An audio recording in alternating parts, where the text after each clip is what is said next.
Earlier this year, Rudy Giuliani was accused of sexual assault by a woman by the name of Noelle Dunphy, who was a former employee of his. Now, we have apparently obtained some audio transcripts of the interactions that they had, and they've revealed a lot about Giuliani's pretty abusive and obscene behavior. Look, aside from the allegations of sexual abuse, the guy is a maniac, disgusting anti-Semitic comments, just disgusting all around. And it's like hard to even talk about this stuff. But nonetheless, before we get into what Giuliani said, here's a bit of context in case you might have missed our original coverage of the allegations. So back in 2019, Dunphy agreed to work for Giuliani after he offered her $1 million, a $1 million salary. And he even promised to represent her for free in her legal battle against an abusive ex-boyfriend, okay?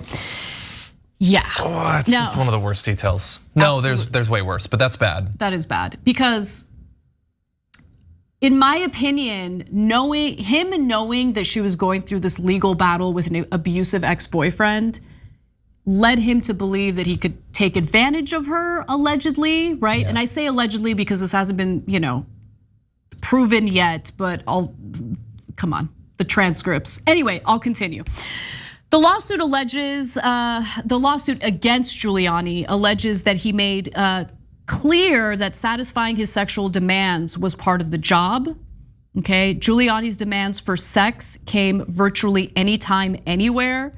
The lawsuit explains that he began forcing Dunphy into sex from the beginning of her time as his employee and client, and the assaults only escalated in severity over time.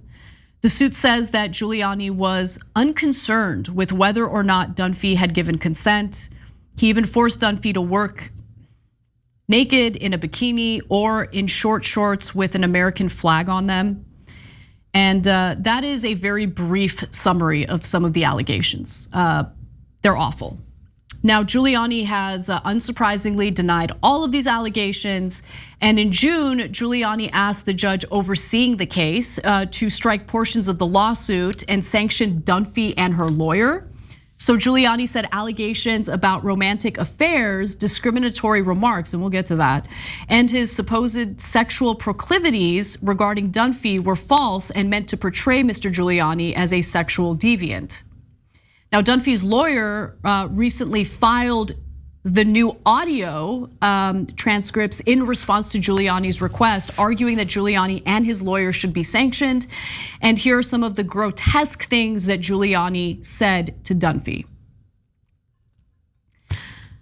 All right, I want to own you officially, Giuliani told Dunphy, according to a March 4th, 2019 transcript, punctuated by her affirmative response legally with a document. I can't think about you or I get hard, Giuliani told Dunphy in August of 2019, according to the transcript. Even if I think about how smart you are, I'll get hard. I'd never think about a girl being smart. If you told me a girl was smart, I would often think she's not attractive.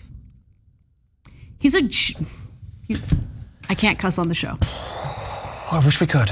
John, give me a break from having to read this stuff, please comment. Yeah, it's amazing how often people are exactly the people that you'd think they are. Maybe grosser because you didn't have the details and you wouldn't choose to send your mind into that place. But in terms of the way they think about different people, yeah. I mean, the only question coming out of these quotes is how a sick person like him was able to remain friends for so many years with Donald Trump. I mean, yeah, this is what all of the guys are. Birds of a feather for sure, yeah.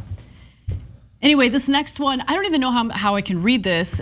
He uses words that I can't use on the show, but in one other, I'm just gonna say breasts, but he does not use the word breasts. You can guess what he uses. So in one of the comments, he says, "Come here, big breasts, come here, big breasts. Your breasts belong to me, give them to me. I want to claim my breasts, I want to claim my breasts, I want to claim my breasts, these are my breasts," Giuliani told Dunphy on March 12th of 2019. He's such a disgusting person. So I'm proud of her for taking him to court and for fighting against him the way she is, because he deserves it. And the fact that he felt entitled to treat another human being the way that he allegedly treated her shows you the kind of entitlement he has or feels, and shows you how he really genuinely believes he's above the law, right? He's untouched. He could do whatever he wants. He could treat people like garbage and there are no consequences in his mind. Yeah, and bear in mind, like we're pointing these out because now they have these transcripts. Like this is to the extent that any of this is proven, that's what's proven. But the allegations go obviously way beyond that. It's that effectively he took someone who was in an incredibly difficult situation in terms of their past relationship and their financial situation, locked her into a situation where she felt she couldn't escape, and then effectively raped her repeatedly. Like that's what the allegations include. Those are horrendous things that he has said to her, but that's like the speech portion of a horrific period of abuse of a variety of different forms. Yeah, and the transcripts reveal a lot of other bizarre things that Giuliani comments on, offensive remarks, outside of his sexual abuse of Dunphy. For example, Giuliani admitted to an affair with a woman that he's previously denied having an affair with. Look, I don't care about people having affairs, but the way he would talk about it, like to Dunphy, I think tells you a lot about who he is. This is the weirdest effing thing he said.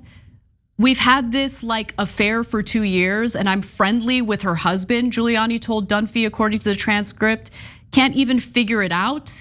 Apparently, Giuliani also was friends with this woman's husband, and he was like bragging about how this woman's husband like cooked him a Thanksgiving meal when he was over their home for Thanksgiving.